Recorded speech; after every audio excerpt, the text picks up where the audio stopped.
Hi, I'm Richie Zellon, and in today's lesson, I want to show you how to inject some new life into your turnarounds.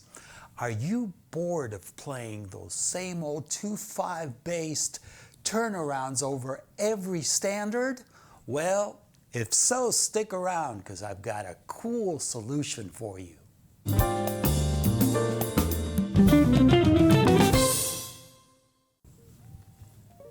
If you play jazz, you are constantly playing turnarounds, whether you are aware of it or not.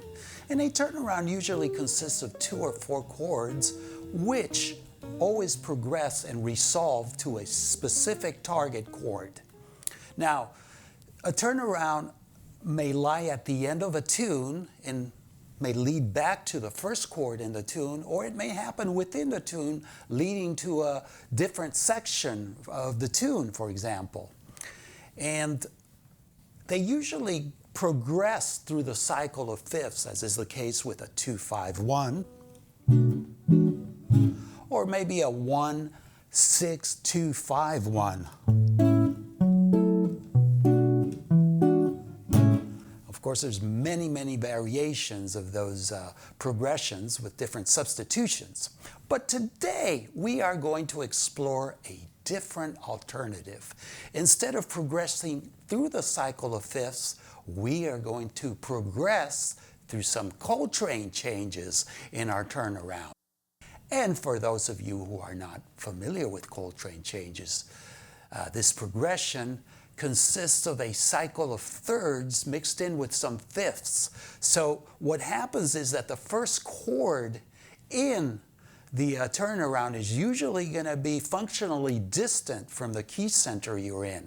Now, this may sound a little bit odd to some conservative ears, but for myself, I really like it, when it's played sparingly and in the right place. So let me show you, kind of what this sounds like before we get deep into it. For example, if we take, let's take Body and Soul.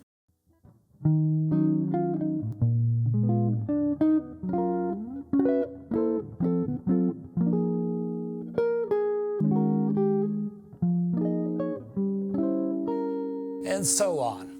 But that kind of gives you an idea of the sound. Either you like it or don't like it. But I think it injects some new life, like I said in the beginning, and some new color into these progressions. And it takes you to new places. And of course, it always resolves properly. So it's something that will definitely spice up the harmony in those old standards. So what I'm going to do next is I'm going to play and improvise over Take the A Train, which in terms of standards has a simple chord progression, and you'll be able to hear how I throw in like 3 different variations of this giant steps turnaround, and I'm going to label them Formula 1, Formula 2, and Formula 3, and after you hear me play them and get an idea of what it's supposed to sound like, I'm going to teach them to you, okay? So see you right after this. Hope you like it.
So, what did you think? Was that too out for you? Was that too weird?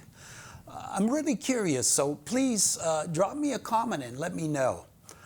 Some people think it's like trying to fit a circle into a square. Others really like it. I really like it. It all depends on, you know, where your ear's at and what your tastes are in music. It depends if you've got a conservative ear or a liberal ear. Oh, I can't believe I said that. Disregard that. No politics here. Oh, God, I'm treading on dangerous ground. Okay.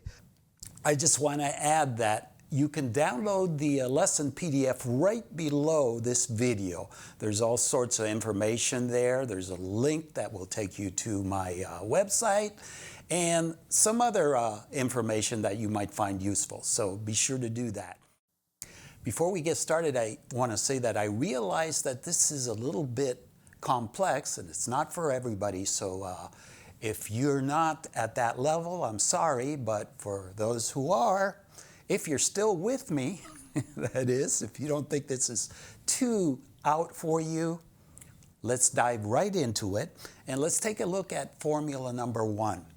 And in the clip that you saw of me playing Take the A Train, that was in the key of G. So I'm going to show the 2 initial formulas resolving to G. So this one starts the giant steps progression here.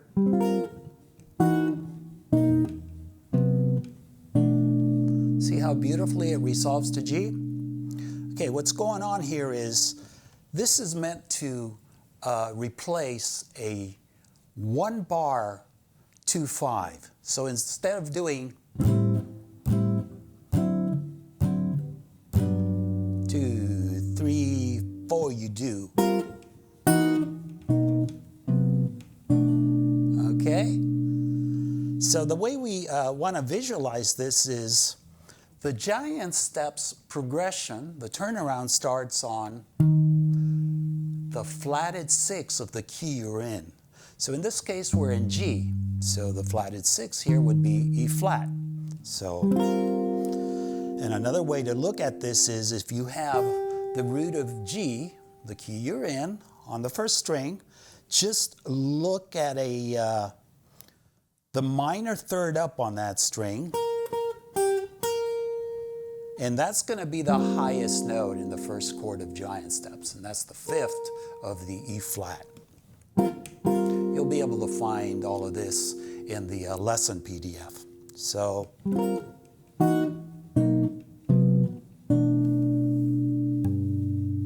that's formula number 1.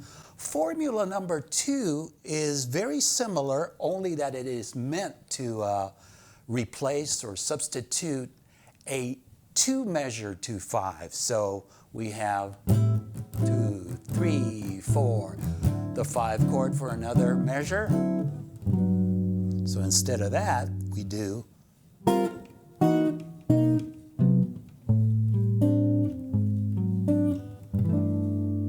okay. And finally, formula number 3. And this one we're going to resolve to a C major, okay? So if this is your target chord, and we have the root here on the 5th for the target chord, this time we're going to start the giant steps progression a major third up from the highest note here. So that means that we're starting the giant steps progression in the key that is a major third up from the root. And in the case of C, of course, it's E.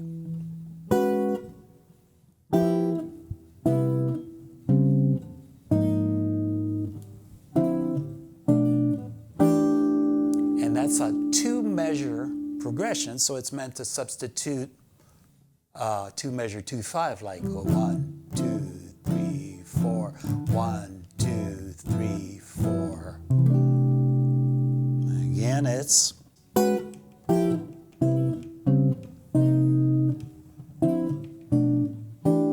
can hear the giant steps melody there clearly, which is very cool. And that pretty much covers it all. So I hope, you've gotten something out of this. I hope you can apply this to your turnarounds and who knows, elsewhere too. And let me know what you think of this, okay? And I will see you soon. Take care.